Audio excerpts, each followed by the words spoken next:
সব কাজে নিজে নিজে আগে চলে গেছেন। আর নামাজের সময় বলছে হুজুর হুজুর দোয়া করে নামাজ পড়তে পারি। খ্যাপা কথা করে।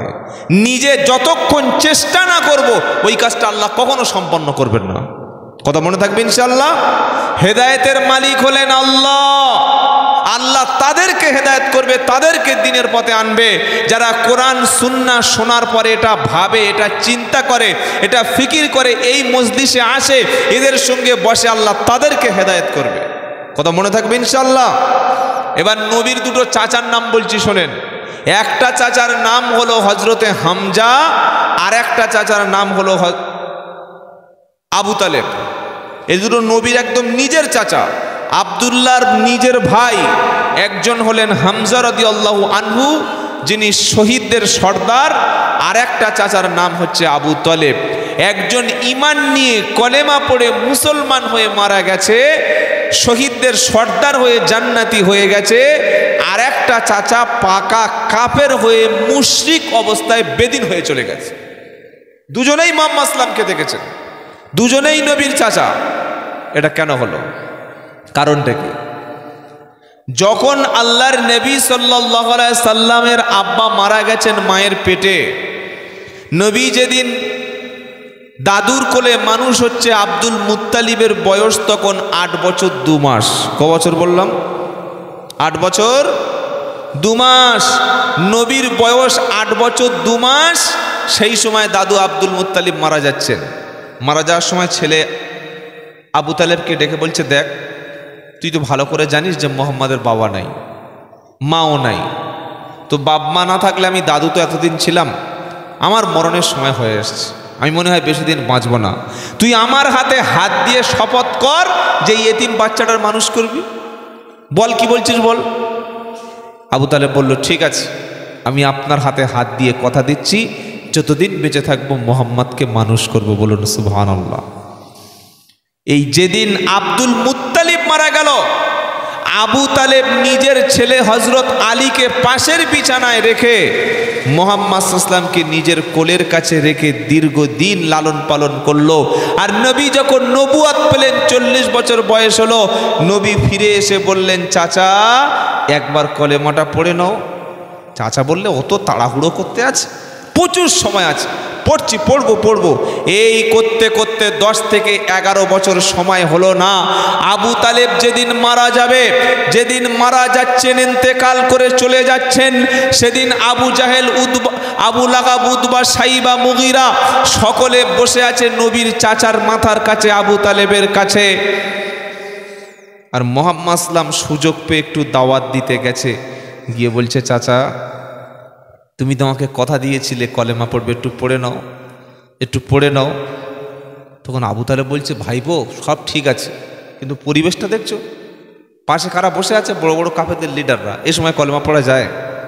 আমি যদি এখন কলেমা পড়ে মারা যাই, আবু জাহেল ভাববে, মক্কার কুরাইশরা ভাববে মৃত্যুর ভয়ে থেকে বাপদাদার ধর্মটাকে ত্যাগ করে ইসলাম কবুল করেছে, এখন সে সুযোগ আসেনি। আমার নবী বললেন, রব্বানা, চাচা সারা জীবন আমাকে খাইয়েছে, আমি ক্ষুধার্ত থাকলে আমাকে খাইয়েছে, ঘুমের প্রয়োজন হলে ঘুম পড়িয়েছে, আমার যেদিন তৃষ্ণার্ত হয়েছিলাম, পিপাসা যেদিন লেগেছিল, পানির ব্যবস্থা করেছিল আমার চাচা।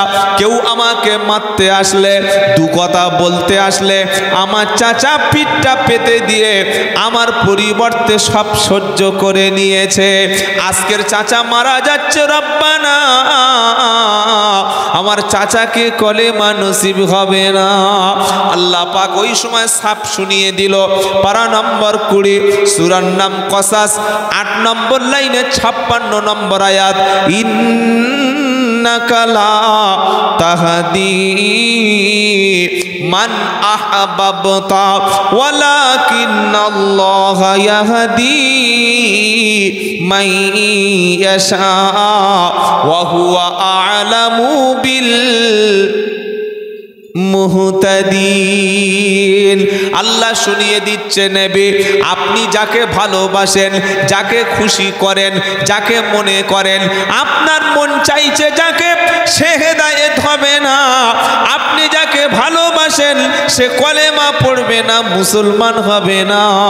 আমি আল্লাহ না চাইলে ততক্ষণ হবে না। এখানে কিছু মানুষ ভেবে নিয়েছে ওই তো কোরআনে বলে দিয়েছে আল্লাহ না চাইলে হবে না, আল্লাহ চাইলে তবে নামাজ পড়বো, আল্লাহ চাইলে তবে দাড়ি রাখবো, আল্লাহ চাইলে তবে কোরআন শিখবো, আল্লাহ চাইলে তবে দিন ইসলাম অনুযায়ী চলবো। আমার আল্লাহ বলছে না, তোমার নিজের ইচ্ছা থাকতে হবে।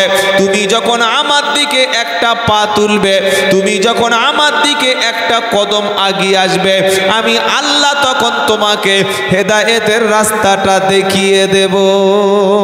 চাচা যখন মারা গেল কুফরি অবস্থায়, ঈমান আনলো না। আমার নবী দেখলেন আবু তালেব ঈমান আনলো না।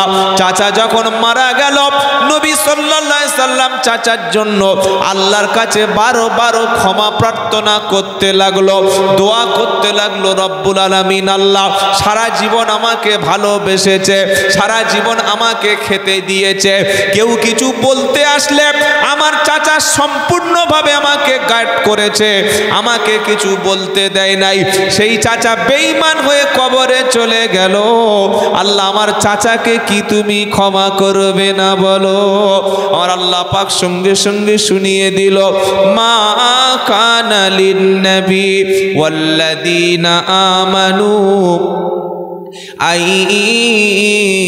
ইয়াস্তাগফিরু লিল মুশরিকিন ওয়ালাউ কানু উলি কুরবা মিন বা'দি মা তাবায়্যানা লাহুম আন্নাহুম আসহাবুল জাহিম। 11 পারা 4 পৃষ্ঠা 2 নম্বর লাইনের 3 নম্বর লাইনের 112 নম্বর আয়াত। আমার আল্লাহ শুনিয়ে দিচ্ছে, মা কানা লিন-নবী, কোন নবীর জন্য কখনো উচিত হবে না, কোন ঈমানদারের জন্য এ কাজটা কখনো উচিত হবে না, যদি কেউ মুশরিক হয়ে দুনিয়াতে জাহান্নামী হয়ে মারা যায়, ওর জন্য দোয়া করা, ওর জন্য ক্ষমা প্রার্থনা করা, ওর জন্য আল্লাহর কাছে মাগফিরাত চাওয়া নবীর জন্য এবং কোন ঈমানদারের জন্য এটা সঠিক হবে না। ধরুন একটা লোক সুদ খেত, ভাই টোনটা একটু সামান্য বাড়িয়ে দাও তো, এই যে ভাই টোনটা একটু হালকা বাড়ানো, এই বক্সের সাউন্ড চলছে, এটা একটু হালকা বাড়িয়ে দাও। ধরুন এলাকার পাকা সুদখোরটা মারা গেল। পাকা সুদখোর বোঝেন? বোঝেন না? এই দেখো পাকা সুদখোর মারা গেল। তো উনি মারা গেলে ওনার বাড়িতে দোয়ার মজলিস হবে না? হবে না? হ্যাঁ, আমরা যাবো তো? যাওয়া উচিত নয়? বলে না, যাব না, আমি তো আগে যাব। কি বুঝলেন? আচ্ছা, ওই যে পাকা বেনামাজি, পাকা সুদখোর, পাকা হারামখোর যে মারা গেল, ওর বাড়ি যদি ইমাম সাহেব না যায়, চাকরি থাকবে? হ্যাঁ, চাকরি থাকবে? ওর চাকরিটা কে খাবে? ওর চাকরিটা কে খাবে? ওই রকম একটা সুদখোর খাবে। ও তো জানে যে এই সুদখোরের বাড়িতে যদি দোয়ায় না আসে, তাহলে হুজুর আমার বাড়ি আসবে না, এখন থেকে এই হুজুরটা বাদ দিয়ে দিই। এমন একটা হুজুর আনবো, বাঁচা হুজুর, বেনামাজির জন্যে, সুদখোরের জন্য, ঘুষখোরের জন্যে, আলঠেলা লোকের জন্য, রাত্রেবেলা পরে দৌড় ঠেলা লোকের জন্য, বাপমার অবাধ্য সন্তানের জন্যে, লটারির টিকিট কাটা লোকের জন্য, পাকা মিথ্যাবাদী চিটিংবাজের জন্য হাত তুলে যেন দোয়া করতে পারে। এই হুজুর দরকার।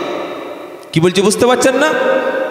এমন একটা ইমাম আমাদের চাই, পাকা বেনামাজির জন্য কাঁদবে, পাকা সুদখোরের জন্য কাঁদবে, পাকা ঘুষখোরের জন্য কাঁদবে, পাকা চিটিংবাজের জন্য কাঁদবে, পাকা লোকের সর্বনাশ করা লোকের জন্য কাঁদবে, সবার জন্য রব্বানা যালামনা আনফুসানা, সবার জন্য চোখের পানি ফেলবে। জুমার নামাজ কাজা করেছে, রমজান মাসে রোজা বাদ দিয়ে রোজা করে নাই।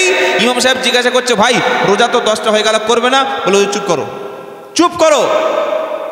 রোজা আমার বাড়িতে ক মাসের চাল আছে তোমার জানা আছে? কোন চালের ভাত খাই তুমি জানো? আর কতটা বাড়িতে আমার চাল আছে? রোজা রোজা রোজা রোজা। যার বাড়িতে খাবার নাই সেই রোজা করবে। আমার বলতে এসছো কেন? যাও। আচ্ছা, এটা বলে যে সেটা মুসলমান না সেটা কাফের? এই কথা যে বলে বাড়িতে খাবার থাকলে আমি রোজা করব কেন, আমি পয়সার অভাব নাই আমার শুকাবো কেন, আমার টাকার অভাব নাই আমি না খেয়ে থাকবো কেন, এটা মুসলমান বলে মানা যায়? এই লোক মরে গেলে জানাজার নামাজ পড়ে লাভ হবে? আর তো 1 সপ্তাহ 8 দিন 10 দিন পরে রমজান শুরু হবে, এরকম চায়ের দোকানে এরকম পাকা পাকা হারাম করে অভাব আছে? আছে? লুকিয়ে একটু খাচ্ছিস বাবা, অপরাধ করেছি আলাদা। এত বড় ফাসিক, এত বড় ফুজ্জার, এত বড় পাপী, এত বড় সর্বনেশে লোক চায়ের দোকানে বসে বসে দিনের বেলা কোঁত কোঁত করে সবার সামনে 2-4 রকম বড় ওই বিস্কিট খাচ্ছে। তো বলছে এই তুমি এগুলো খাচ্ছিবে? চুপ, তুমি এগুলো খাচ্ছি কি হয়েছে, খেলে কি হবে? তোর বাড়িতে খাবার নেই, দূরে কর, আমার আওয়াজ। এটা বলা লোক সমাজে আছে না নাই? জোরে বলুন। এই লোক মরে গেছে ইমাম সাহেব, পাইকারি দোয়া চলছে, ধুনে দেবে কবরে গেলে। আল্লাহর নবীকে বলছে, নবী ওই আবু তালেব তোমাকে সবচাইতে বেশি ভালোবেসেছিল। শুনে রাখো সেকেন্দারনগরের মুসলমান, তামাম পৃথিবীর সমস্ত মুসলমান যদি বিশ্ব নবীকে ভালোবাসে, কিয়ামত পর্যন্ত যত আশিক আসবে ভালোবাসার, আর আমাদের ভালোবাসা তো বছরে 3 দিন 4 দিন, কি গো? ওই একবার আশিকে রসুল, আর কখন? 12ই রবিউল আউয়াল আসলে। কখন? কথা বলে না? 12ই রবিউল আউয়াল আসলে সেই সময় মুসলমান আরেকবার আশিকে রসুল সাজবে, মাথায় টুপি দিয়ে সাদা পাঞ্জাবি পরে। আমরা রসুলের দেওয়ানা, আমরা উম্মাত রসুলের দেওয়ানা। মদিনায় না গেলে আমারও মনে শান্তি আসে না। ফজরের সময় লুঙ্গি কোমরে থাকবে না, জোহরের নামাজ পড়বো না, আমরা রসুলের দেওয়ানা। কি মাল আসে না? নাই? আরে বলছেন না কেন? রসুলের দেওয়ানা, আমি রসুলের দেওয়ানা। 20 বছর জলসা দেব, মুখে দাড়ি ডাকবো না, আমি রসুলের দেওয়ানা। এ বললে আর পয়সা দেবে? একে তো এনেছে অন্য কলে, কি বুঝলেন? সত্যটা বলে যাই, আমি রসুলের দেওয়ানা। বাড়ির পাশে জুমার মসজিদ, জুমার নামাজ পড়বো না, এটা রসুলের দেওয়ানা। আশিক নেমাল, ভণ্ডমাল। কি গো? রসুলের আশিক হলো, দেওয়ানা হলো সে মুখে দাড়ি থাকবে, মাথায় টুপি হবে, দস্তরখান বিছিয়ে ভাত খাবে, নবীর মতো হাঁটবে, নবীর মতো ঘুমাবে, নবীর মতো কথা বলবে, নবীর মতো লেনদেন করবে। বিয়ের অনুষ্ঠানটা তার বাড়িতে নবীর মতো হবে, আর বিয়ের আগের দিন বড় বড় 2টো JBL বক্স আসবে, তাই তো নাকি? কি না না বললে হবে?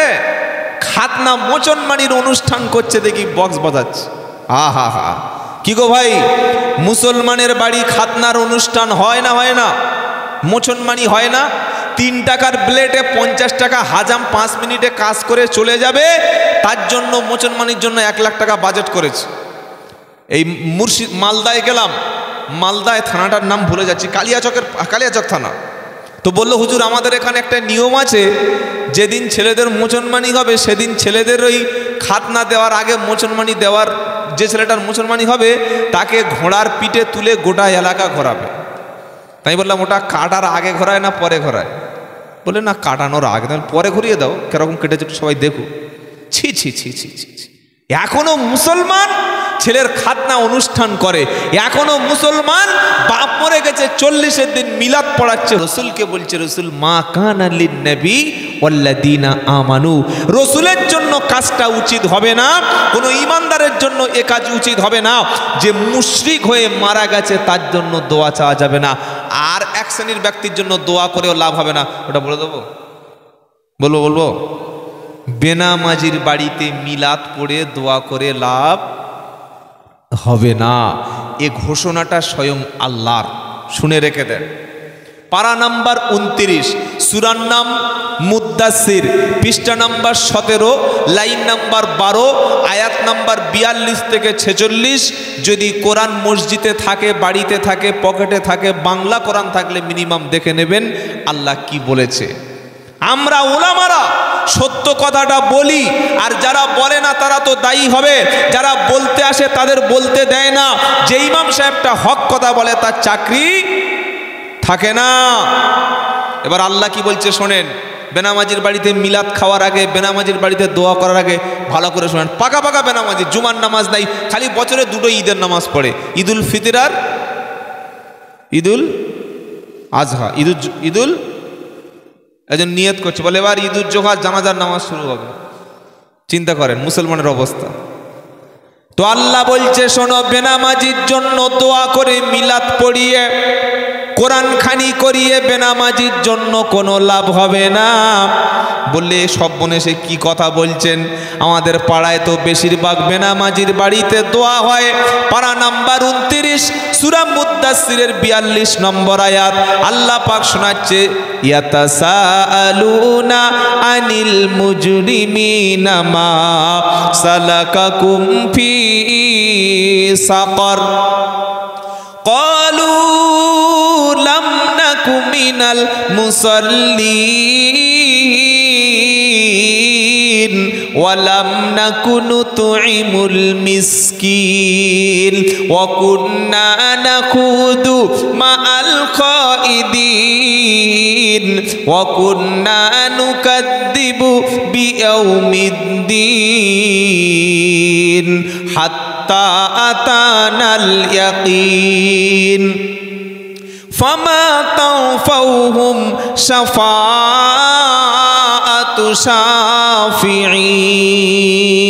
শাফিঈন। 29 পারা সূরা মুদ্দাসসিরের 42 নম্বর আয়াতে আল্লাহ পাক বলছে, ঈমানওয়ালা মুত্তাকি পরেজগার খোদা ভীরু ব্যক্তি যখন জান্নাতে যাবে, জান্নাতের সুউচ্চ মাকামে বসে বসে জাহান্নামী ব্যক্তিদেরকে চিনতে পেরে যাবে। জিজ্ঞাসা করবে, সেলিম ভাই, ওরে আব্দুল জব্বার ভাই, হাফিজুল ভাই, উসমান ভাই, ভাই সুলাইমান, টাকা ছিল, পয়সা ছিল, জমি ছিল, সম্পদ ছিল, কুরবানির সময় এত বড় গরু তুমি কুরবানি করেছিলে ভাই, বাড়িতে মিলাদ তো খুব জোরে হতো, তোমার সঙ্গে ইমাম সাহেবের সম্পর্কটা ভালো ছিল, তুমি তো প্রতি বছর আজমিরে যেতে, তুমি তো মাঝে মাঝে পীরের দরবারে গিয়ে বসে থাকতে, টাকা ছিল, পয়সা ছিল, জমি ছিল, জায়গা ছিল, সব কিছু থাকার পরে জাহান্নামে আসতে কেন হলো? তখন জাহান্নামী বলবে, ভাই গোলমেলে কেস ছিল, চারটে এমন কাজ করেছিলাম যার জন্যে ফেঁসে গেছি, আর এমন ফাঁসা ফেঁসেছি বার হওয়ার কোনো উপায় নাই। বললে কি কি পাপ করতে বলো, কোন কোন অপরাধ করতে বলো। এবার জাহান্নামী কি বলবে সেটা আল্লাহ আগে থেকে সতর্ক করেছে। জাহান্নামী বলবে, ক্বালু লাম নাকু মিনাল মুসাল্লিন। জাহান্নামী ব্যক্তি বলবে, প্রথমে সব জায়গায় যেতাম ভাই, সব দরবারের সঙ্গে সম্পর্ক ছিল, আজমিরে বছর বছর চলে যেতাম, হারোয়ায় গোড়া চাঁদের কাছে যেতাম, কিন্তু মসজিদে হাজির হতাম না, নামাজের সঙ্গে আমার কোনো সম্পর্ক ছিল না, নামাজ যদি পড়তাম রে ভাই জাহান্নামে যেতাম না। বাড়ির মেয়েরা শবে বরাতের সময় কি খুশি করে বলছে, ও সবুরাবু করাকাত পড়েছি 12 রাকাত, আর তুফানের মা বলে 20 রাকাত। করাকাত পড়েছে তুফানের মা, করাকাত 20 রাকাত নামাজ পড়ে বলছে 100 বার সূরা ইখলাস, তারপর রাকাতে 90 বার, তারপর রাকাত 70 বার পড়ে পড়ে পড়ে পড়ে কোরআন পড়ে ভোর 4টের সময় শুয়ে পড়েছে, ফজর নাই। এ কি ফরজ নামাজের গুরুত্ব নাই, আর কিয়ামতের দিন প্রথমে ফরজ নামাজের হিসাব আল্লাহ নেবে, এটা মাথায় থাকে। যান জাহান্নামে যাওয়ার যত কারণ, প্রথম কারণ কি বললাম, জোরে বলেন, নামাজ। যত বড় ধরনের পয়সাওয়ালা হোক, টাকাওয়ালা হোক, সম্মানিত লোক হোক, যত ডিগ্রি থাকুক, সম্মান থাকুক, ফরজ নামাজ যে ব্যক্তি ইচ্ছা করে ছেড়ে দেয়, ফরজ নামাজ যে ব্যক্তি কাজা করে, ওই ব্যক্তির জান্নাতে যাওয়ার কোনো সুযোগ নাই। আলেম পাশে বসে আছে, জিজ্ঞাসা করে নেবেন। আল্লাহ সাফ শুনিয়েছে, জাহান্নামী ব্যক্তিরা প্রথমেই তারা শুনিয়ে দেবে, লাম নাকু মিনাল মুসাল্লিন। জাহান্নামে যাওয়ার প্রথম নম্বর কারণ আমরা নামাজই পড়তাম না। কত মুসলমান আছে ফজর, জোহর, আসর, মাগরিব, ইশা, যেই নামাজের কথা বলি কাজ, বলে কি বলে না, বলে কি বলে না, নামাজের কথাই বললে কাজ, আর পৃথিবীর সব কিছু তার দ্বারা হয়ে যাচ্ছে। জাহান্নামীরা দ্বিতীয় কথা বলবে, ওয়ালাম নাকু নুতঈমুল মিসকিন, মিসকিনদেরকে খাদ্য খেতে দিতাম না। আহা, মিসকিনদেরকে খাদ্য খেতে দিতাম না। একবার হজ করা ফরজ,